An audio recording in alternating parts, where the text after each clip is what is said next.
Nhaia, ndereie, nhaia, ndereie, nhaia. Vou chamar Zé Tambozeiro. Em torno de Palmares. Considerado um dos mais antigos e mais famosos mucambos do Brasil, Palmares surgiu em Alagoas, coração do Nordeste açucareiro colonial. Os primeiros núcleos se instalaram nas últimas décadas do século XVI e teriam sido cativos fugidos que promoveram uma insurreição no engenho próximo à vila de Porto Calvo. A primeira referência com o nome de Mucambo de Palmares aparece em 1597. As serras da então capitania de Pernambuco foram consideradas ideais, surgindo ali não só mas vários mucambos cercados por montanhas e florestas. Os palmaristas, como eram chamados os habitantes de Palmares, encontraram um ambiente ecológico que tiveram de dominar entre topografia, fauna e flora. Registros contavam fugas em massa em direção aos mucambos formados. Além disso, os ataques que os palmaristas realizavam eram assustadores. Falava-se em casas grandes invadidas, paióis das fazendas e armazéns das vilas saqueados e canaviais incendiados, enquanto mulheres escravas eram sequestradas. No primeiro quartel do século XVII, Palmares já contava com milhares de habitantes, visto que as primeiras gerações começavam a nascer ali. Assim como a população cada vez mais aumentava o cultivo de feijão, batata, mandioca, milho, banana e outros legumes. Com a cana-de-açúcar que plantavam, produziam uma espécie de melado. Colhiam ainda frutos, ervas, raízes e plantas silvestres. Da palmeira pindoba, retiravam uma polpa que tanto podia ser misturada a farinhas de mandioca servindo de alimento, como dela extraíam óleo utilizado na iluminação dos mucambos. Da amêndoa faziam manteiga, enquanto folhas de palmeira se transformavam em vinho. Da cultura material fabricavam cachimbos, cestos, canoas e cordas. Existia ainda olarias e a produção de cerâmica. Os palmaristas tinham metalurgia, confeccionando lanças, flechas, facões, foices e enxadas. A economia de Palmares era vigorosa, possibilitando excedente e facilitando trocas mercantis. Farinha de mandioca, vinho de palma, manteiga e outros produtos podiam ser trocados por armas de fogo, pólvora, tecidos e sal num comércio que alcançava lavradores, pequenos sitiantes e taberneiros, preocupando as autoridades coloniais. Moradores das vizinhanças eram acusados de dar proteção aos palmaristas e por isso muitas expedições fracassavam. Havia mesmo notícia de que alguns brancos, pequenos comerciantes, mascates e taberneiros frequentavam Palmares. Por outro lado, os constantes ataques deixavam as populações coloniais sobressaltadas. Com isso, os quilombolas tanto amedrontavam como puniam os senhores de engenho que promoviam expedições punitivas contra eles. Palmaristas chegavam a cobrar tributos em mantimentos, dinheiro e armas aos moradores das vilas e povoados, e quem não colaborasse poderia ter suas propriedades saqueadas, seus canaviais e plantações incendiados e seus escravos sequestrados. Em grande parte, Palmares foi formado inicialmente por africanos centrais originários da área do Congo e da Angola.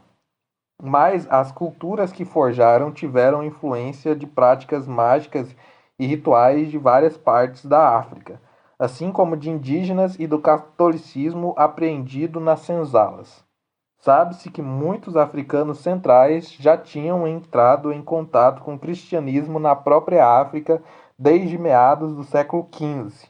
Em Palmares, expedições punitivas encontraram capelas e santuários com imagens de santos católicos, como o Menino Jesus e Nossa Senhora da Conceição. Seria uma prática religiosa reelaborada, com os palmaristas cultuando deuses africanos e santos católicos entre plantas, fogo e água com suas forças da natureza. Na primeira metade do 17, a população palmarista alcançava milhares distribuídos em inúmeros mucambos. O principal era conhecido como Macaco, centro político. Além de ser o mais povoado, nele residia Ganga Zumba, um dos principais líderes de Palmares. Perto dele, na Serra da Jussurá, se localizava o Mucambo Subupira, que tinha uma extensão de mais de 6 quilômetros e era composto de quase 1.000 casas, sendo localizado como campo de treinamento militar e onde se preparavam armamentos e armadilhas. Entre os rios Piraibinha e Jundiá, a oeste do Mucambo Macaco, ficava o importante Mucambo Ozenga. Nas proximidades da vila de Serinhaém estava o Mucambo Amaro, que era o nome de um importante guerreiro palmarista composto de outras 1.000 casas. Na serra do Cafuxi, na direção da vila de Alagoas, se encontrava o sítio do Mucambo com o nome de Andalaquituxi. Na direção da vila do Porto Calvo estavam situados os mucambos denominados Acotirene, Drambraganga, Aquautune e Tabocas. Embora localizados de forma esparsa, todos esses mucambos estavam articulados em termos socioeconômicos e militares. Quando um era atacado, os palmaristas buscavam refúgio em outro, sendo impossível atacar todos ao mesmo tempo. Enquanto uns podiam funcionar como acampamentos militares, outros serviam de entrepostos para trocas mercantis.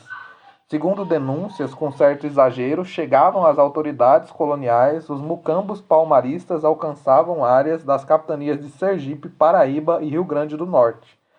Assim, Palmares se constituía de grandes, médios, pequenos, improvisados, populosos incrustados naquelas serras. As expedições, tanto mobilizadas pelos senhores de engenho como pelas autoridades coloniais para destruir Palmares, foram seculares, atravessando dos últimos anos do século XVI até o primeiro quartel do século XVIII.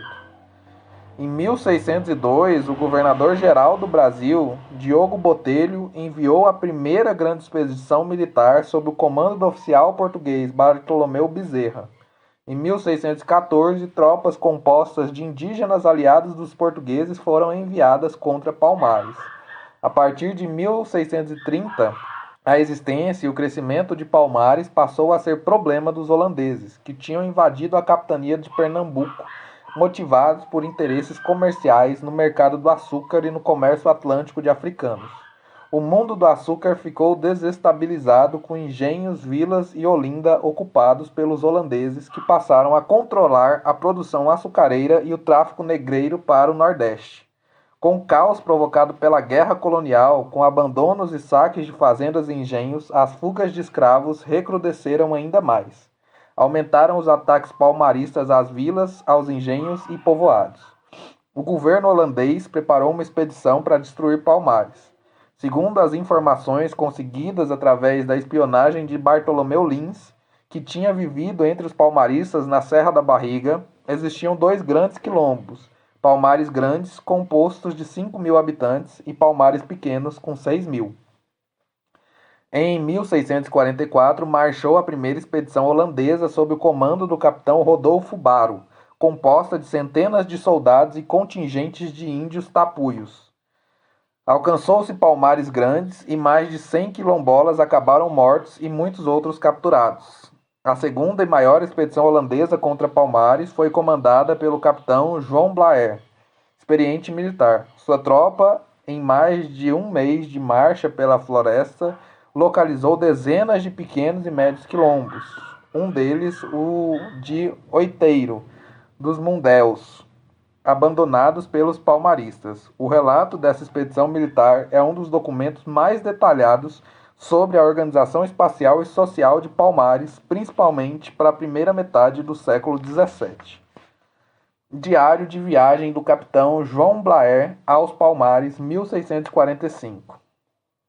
A 26 de fevereiro partiu de Salgados o capitão João Blaer com sua gente, e tendo marchado 2 milhas, chegou ao rio chamado Elinga, além do qual havia um alto monte. Dali caminhamos ainda 2 milhas e chegamos junto ao rio de nome Sebaúma, em cuja margem meridional pernoitamos e onde, na mesma tarde, nossos índios fisgaram alguns peixes chamados tarairais.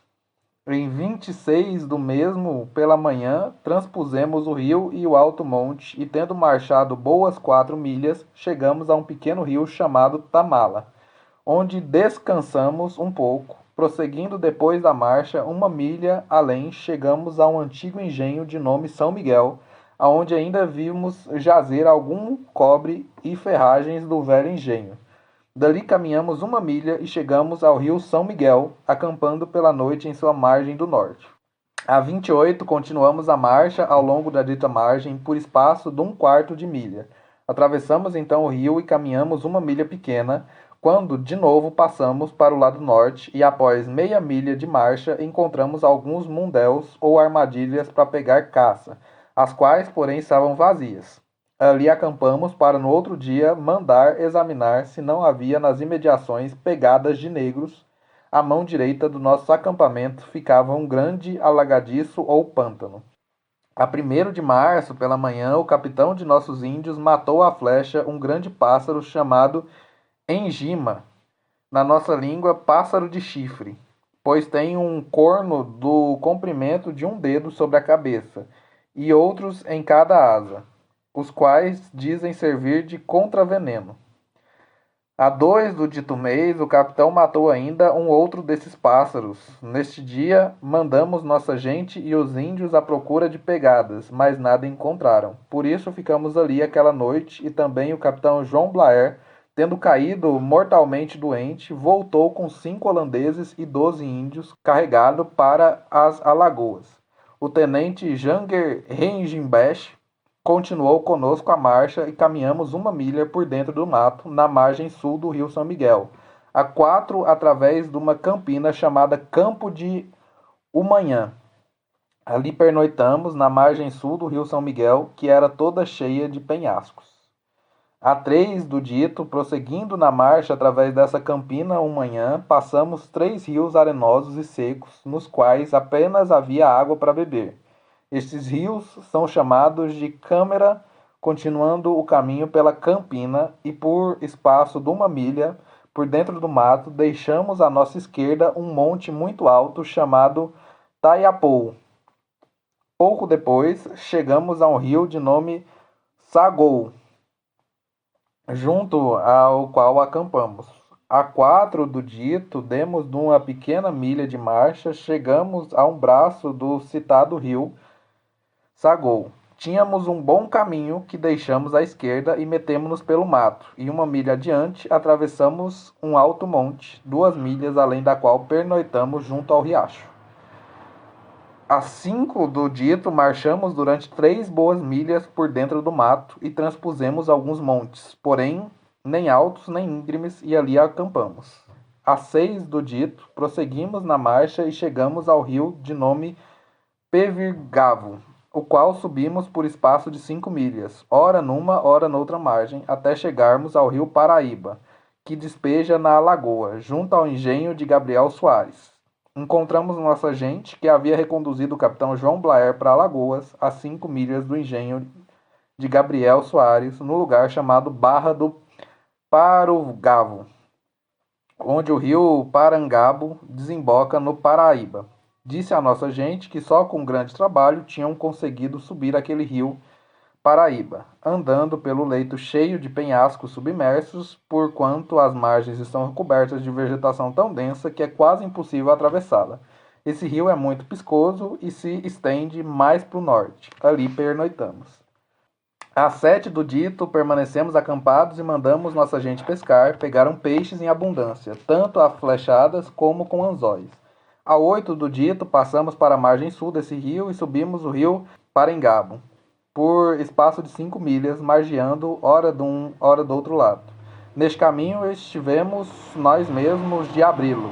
Acampamos junto à margem sul do mesmo rio.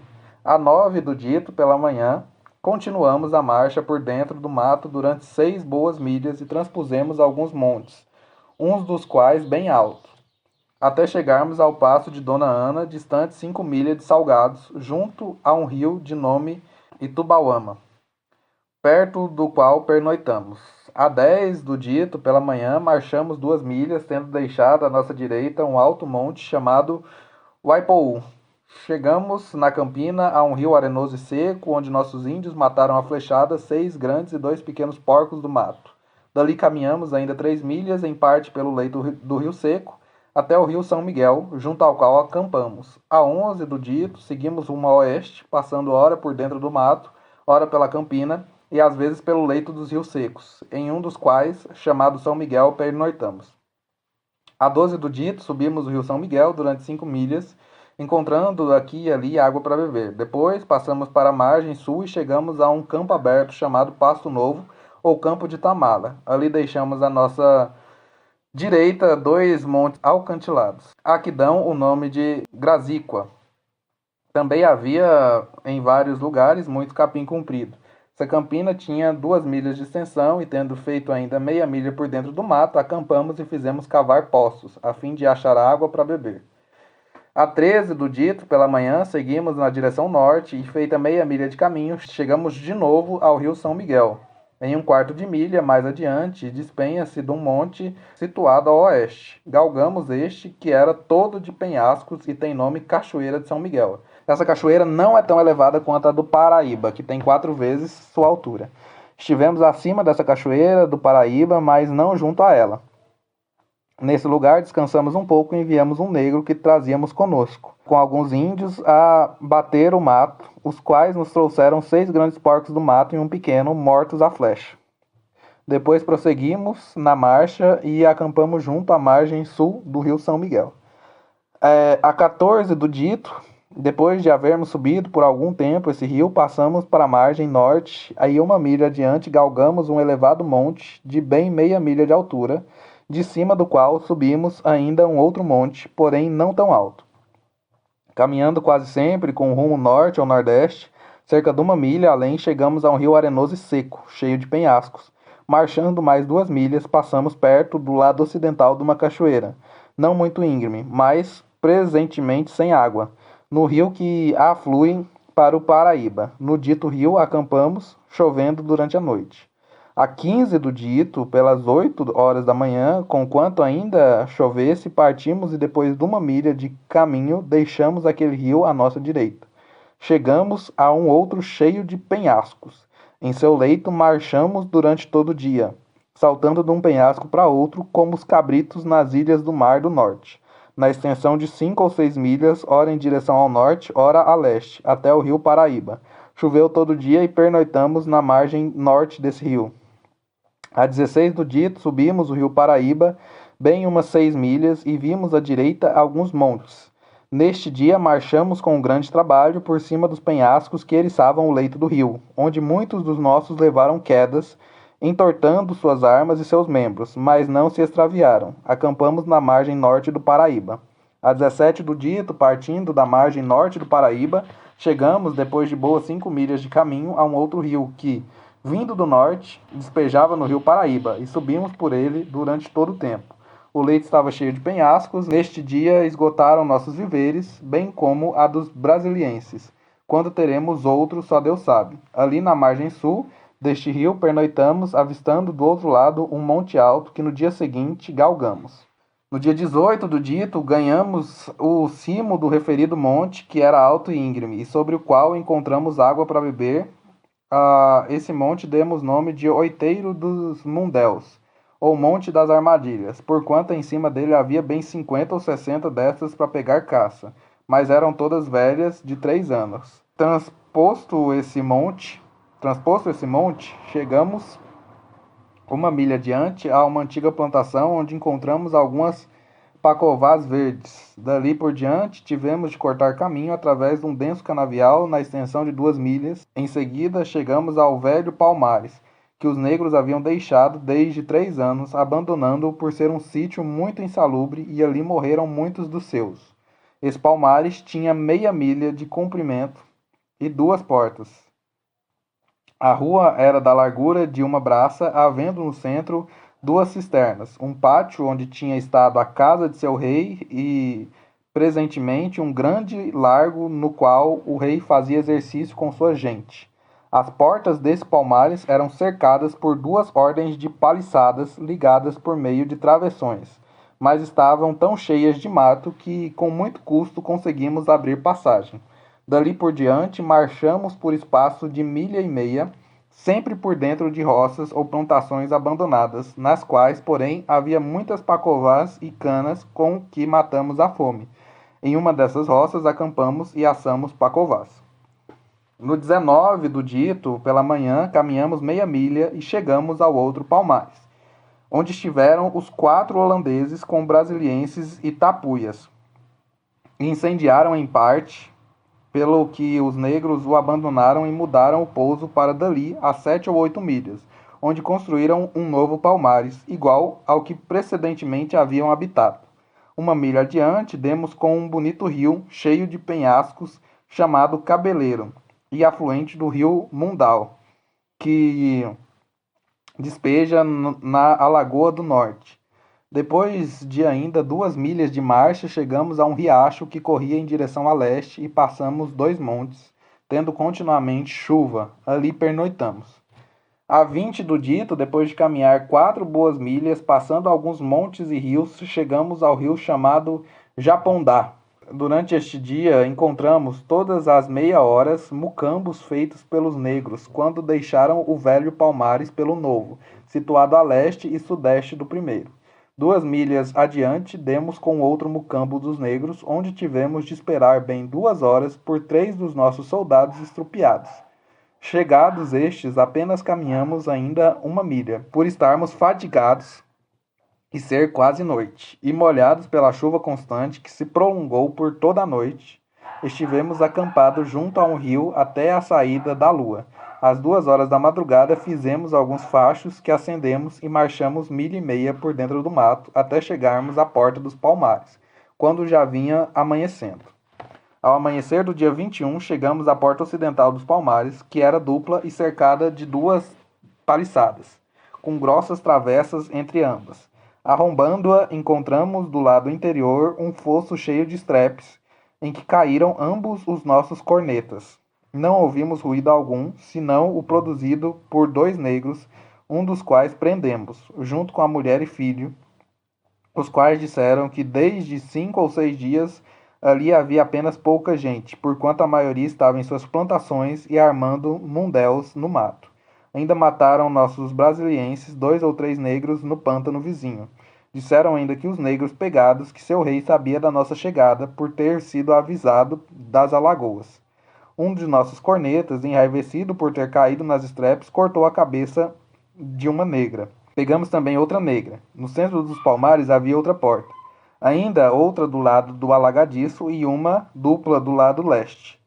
Este Palmares tinha igualmente meia milha de comprimento. A rua larga de uma braça corria do oeste para o leste e do lado norte ficava um grande alagadiço.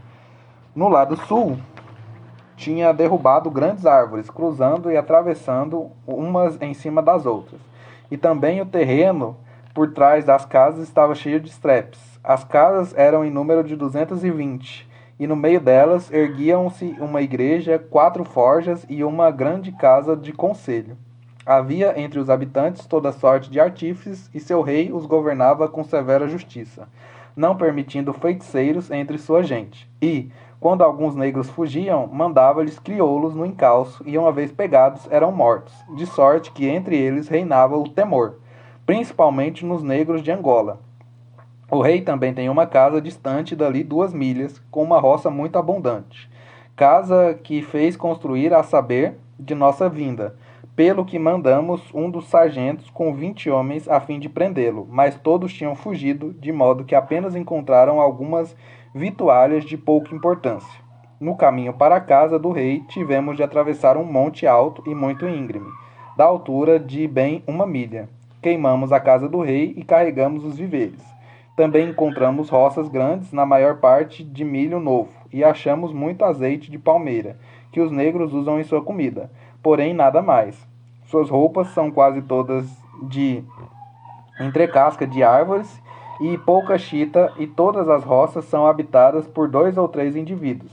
Perguntamos aos negros qual o número de sua gente, ao que nos responderam haver 500 homens, além de mulheres e crianças. Presumimos que uns pelos outros há 1.500 habitantes, segundo deles ouvimos. Nessa noite dormimos nos Palmares. No dia 22 do dito, pela manhã, saiu novamente um sargento com 20 homens a bater o mato, mas apenas conseguiram pegar uma negra coxa de nome Lucrécia, pertencente ao capitão Ligi, que ali deixamos ficar, porquanto ela não podia andar e nós não podíamos conduzi-la, tendo já muita gente estropiada que era mister fazer carregar. Enchemos nossos bornais com algumas farinhas secas e feijões, a fim de voltarmos para casa. Neste dia, nossa gente queimou para mais de 60 casas nas roças abandonadas. O caminho deste Palmares era margeado de aldeias de palmeiras, que são de grande préstimo aos negros. Porquanto, em primeiro lugar, fazem com elas suas casas, em segundo, suas camas, em terceiro, abanos com que abanam um fogo, e quarto, comem o interior dos cocos, que destes fazem seus cachimbos, e comem o exterior dos cocos, e também os palmitos. Dos cocos fazem azeite para comer, igualmente manteiga, que é muito clara e branca, e ainda uma espécie de vinho. Nessas árvores pegam os vermes de grossura de um dedo, que comem, pelo que têm em grande estima essas árvores. Ali também feriram-se muitos dos nossos, nas estrepes que havia por trás de suas casas. Esse era o Palmares Grande, de que tanto se fala no Brasil. A terra ali é muito própria ao plantio e toda sorte de cereais, pois é irrigada por muitos e belos riachos. Nossa gente regressou à tarde sem nada ter conseguido. Ainda essa noite dormimos nos Palmares. A 23 do dito, queimamos os Palmares com todas as casas existentes em roda, bem como os objetos nelas contidos, que eram cabaças, balaios e potes fabricados ali mesmo. Em seguida, retiramo-nos, vendo que nenhum proveito havia mais a tirar. Após uma milha de marcha, chegamos a um rio todo cheio de penhascos, denominado Bonguá. Ali deixamos de emboscada junto aos Palmares um dos nossos sargentos com 25 homens, mas não sabemos o que conseguiram. Nessa tarde, próximo ao referido rio, ainda pegamos um negro com uma mulher e um filho. Ali pernoitamos. A 24 do dito, pela manhã, subimos esse rio durante milha e meia. Ora na margem norte, ora na meridional, e ali encontramos um negro cheio de boubas, em companhia de uma velha brasiliense, escrava do filho do rei, que nos disseram que nas vizinhanças ainda corriam outros negros, pelo que acampamos ali e com 20 homens batemos o mato, chegando à casa da filha do rei, que não estava nela. Queimamo-la, mas nada conseguimos achar. Passamos ali a noite. A 25 do dito, permanecemos acampados e visitamos o mato em redor, num raio de 5 a 6 milhas, porém sem resultado. Pernoitamos de novo. A 26 do dito, marchamos com rumo a leste e sudeste, e durante 4 boas milhas, sempre à vista de montes, e transpusemos 2 destes, cada qual de 1 milha de extensão. Deixamos à nossa direita um grande monte muito alcantilado. Fizemos sempre caminho por dentro do mato e chegamos à margem do pequeno rio, ali pernoitamos. A 27 do dito, pela manhã, partimos com rumo a sudeste em direção ao Monte Alto, porém não muito íngreme, e marchamos 2 milhas até alcançar seu cimo. Mandamos explorar do alto de uma árvore as imediações, e o espia descobriu à nossa direita uma grande planície e um elevado monte a oeste. Transpusemos esse monte, que se erguia muito íngreme, no que andamos 3 boas milhas antes de chegar à planície, onde atravessamos alguns riachos arenosos e secos. A referida planície estava coberta de mato fechado e de tabocas chamadas canabrava, de modo que só dificilmente podíamos avançar e não conseguimos conservar nosso rumo, tão densa era a vegetação. Em seguida, subimos um rio que despeja no Paraíba, e junto a ele acampamos perto de um poço, por causa da chuva. Passamos mal a noite, por falta de pindobás que fazem choças onde nos abrigássemos da chuva, que durou toda ela. No dia 28 do dito, pela manhã, partimos desse rio e deixamos à nossa direita. Chegamos a um outro que descemos por espaço de 2 milhas até sua afluência na margem norte do Paraíba. Descemos este durante meia milha e acampamos junto à margem esquerda. Choveu muito durante a noite. A 29 do dito, pela manhã, seguimos ao longo da mesma margem do Paraíba e meia milha adiante nos embrenhamos pelo mato, com rumo ao norte e nordeste. Depois marchamos para o sudeste ao longo do rio e fizemos 4 milhas em direção ao sul. Transpusemos alguns montes de pouca elevação e pernoitamos na margem esquerda. A 30 do dito, pela manhã, continuamos a marcha pela referida margem por espaço de 3 milhas, passando alguns pequenos montes, mas sempre por dentro do mato fechado, que só com grande trabalho conseguíamos atravessar. E algumas vezes tivemos de caminhar pelo leito do rio por cima dos penhascos. Neste dia, os brasilienses pegaram muitos peixes, mas nossa gente, poucos. Também o capitão dos índios matou 2 patos. Durante todo o dia choveu muito e pernoitamos na margem esquerda do rio. No dia 31, pela manhã, prosseguimos descendo o rio ao longo da margem esquerda e tivemos de abrir caminho com grande dificuldade através do mato fechado, até darmos com uma antiga estrada, que percorremos até chegar de novo à margem do Paraíba. Esse rio é muito piscoso, em suas vizinhanças há muita caça. Neste dia matamos alguns jacus e à tarde atravessamos alguns riachos, indo acampar junto à margem esquerda do Paraíba. A 1º de abril partimos pela manhã e durante 1 milha tivemos de transpor 5 ou 6 vezes um riacho. Atravessamos em seguida um monte de uma meia milha e chegamos a uma estrada de carros distante 3 milhas do antigo engenho situado junto à Lagoa Sul. Dormimos essa noite no engenho de Gabriel Soares. No 2 do dito, marchamos com nossa gente para o alojamento na Lagoa do Sul, onde havíamos partido. Os holandeses, sem sucesso, tentaram destruir Palmares. Na verdade, acabaram expulsos de Pernambuco, em parte devido às intermitentes guerras coloniais. Com a retomada de Recife, os portugueses reiniciaram o envio de tropas contra Palmares. Partiram ano após ano e só entre 1654 e 1655, cerca de 5 homens foram enviados, tendo como resultado os diversos mucambos invadidos e mais de 300 palmaristas presos. Toda essa década de 1660 foi de contínua batalha com tropas, seguindo em 1661, 63, 67, 68 e 69. E a década seguinte não foi diferente, com batalhas em 72, 74 e 75. A novidade ficou mesmo com a expedição de 77, sob o comando do capitão Fernão Carrilho, militar experiente que já tinha combatido mucambos baianos e sergipanos. Ele adotou a estratégia de erguer um arraial, denominado Bom Jesus e a Cruz, para servir de base para as tropas. Acabaram sendo feitos muitos prisioneiros nos mucambos, representando a primeira ameaça real contra Palmares. Os palmaristas resistiram às inúmeras expedições punitivas oficiais enviadas de portugueses e holandeses. Liderados por Gangazumba e depois Zumbi, eles tinham uma complexa organização econômica, militar e política. As autoridades coloniais portuguesas, diante da impossibilidade de destruí-los, chegaram a propor tratados de paz, visando reconhecer a autonomia dos palmaristas em troca da lealdade à coroa.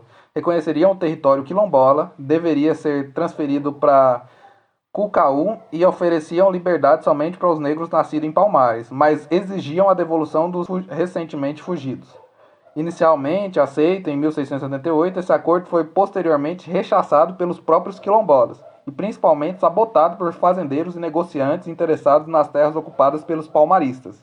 As batalhas contra esse quilombo foram retomadas, intensificando-se o envio de tropas militares. Palmares foi considerado destruído em 1695, depois de investidas maciças de forças repressoras especialmente contratadas com bandeirantes, Domingos Jorge Velho, e a utilização de canhões para derrubar as paliçadas que os quilombolas tinham construído. As forças coloniais vasculharam aquelas serras à procura de Zumbi.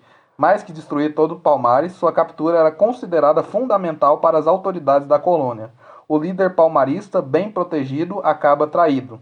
É localizado e assassinado em 20 de novembro de 1695. Apesar da morte de Zumbi, anunciada nos 4 cantos da colônia, as autoridades bem sabiam que a luta contra Palmares não estava concluída.